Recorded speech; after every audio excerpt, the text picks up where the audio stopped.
कालच आपण याच्याबद्दल समिती नेमली होती. समितीचा अहवाल आला त्याप्रमाणे आपण तावडे आणि हळणोर यांना आपण निलंबित केलेला आहे आणि अधिष्ठाता जे आहेत पुण्याचे त्यांचा सक्तीच्या रजेवर पाठवण्यात आलेला आहे आणि तिथला जो खालचा जो शिपाई आहे त्यालाही आपण निलंबित केलेला आहे आणि याची सक्ती सत्व कारवाई करू.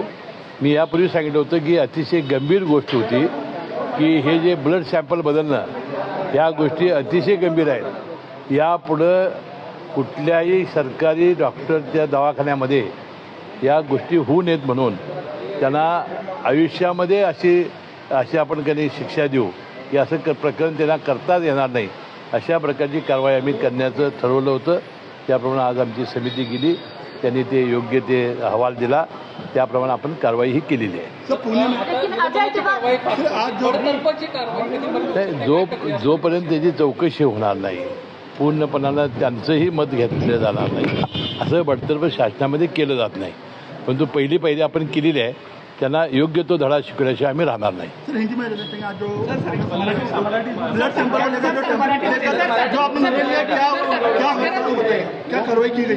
हमने जो समिति नियुक्त की थी वो समिति नियुक्ति ने जो आज सिफारिश की उसके मुताबिक हमने आज कार्रवाई की है.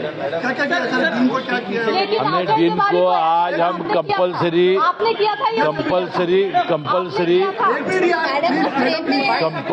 हमने उसको लीव पर भेजा है और 2 को सस्पेंड किया है. घटना घडून 10 दिवसांचा अधिक कालावधी झाला, राज्य सरकारने कारवाई करण्यासाठी कुठेतरी वेळ केला असं वाटतं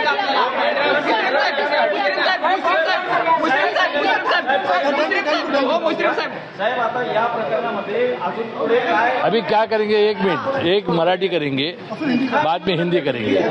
घटना घडून 10 दिवस झालं, या प्रकरणामध्ये कारवाई करायला कुठेतरी वेळ झाला असे वाटतं का? कारण की विरोधकांकडून सुद्धा राज्य सरकारवर आरोप केले जात होते, कुठेतरी पाठीशी घातलं जात आहे अशा प्रकारे. हे बघा, मला बाकीचं माहिती नाही. मी परदेशामध्ये 11 ते 24 होतो. मी 25 तारखेला आलो, 26 तारखेला मला ही घटना कळाली. त्यानंतर तात्काळ मी यामध्ये लक्ष घातलं आणि मी त्याच वेळा सांगितलं की ब्लड सॅम्पल बदलणं ही फार मोठी घटना, ही दुर्दैवी आहे. कारण असं जर आपण व्हायला लागलो तर न्यायालय हे फक्त आपल्या ब्लड सॅम्पलवर किंवा आपल्या पोस्टमॉर्टमवर आपल्या ते विश्वास ठेवतात. अशा गोष्टी घडताच कामा नयेत. यासाठी त्यांच्या जीवनामध्ये अद्दल घडावी अशा प्रकारची कारवाई करण्याचे मी निर्देश दिलेले होते. त्याप्रमाणे आज कारवाई आपण केलेली आहे. तपासासाठी गेलेले अधिकारी पार्टीमध्ये व्यस्त होते अशा प्रकारचे आरोप त्याने अहवाल ते काय करत होते हा भाग वेगळा आहे. आज जो त्यांनी अहवाल दिलेला आहे त्यामध्ये दोघांना सस्पेंड केलेला आहे. शासनात लगेच बडतोड कोणाला करता येत नाही आणि तिथले अधिष्ठाता यांना आपण सक्तीच्या रजेवर पाठवलेला आहे.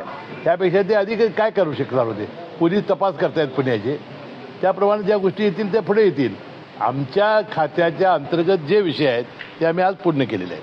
लेकिन अजय तिवारी को अपॉइंट आपने किया था या नहीं किया था?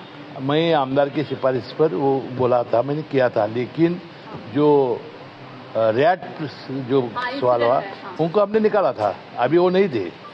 लेकिन आपका नाम आ रहा है. हमने तात्काल में मैं बोला ना आपको, आपने चिट्ठी दिया था. अरे चिट्ठी नहीं दिया था.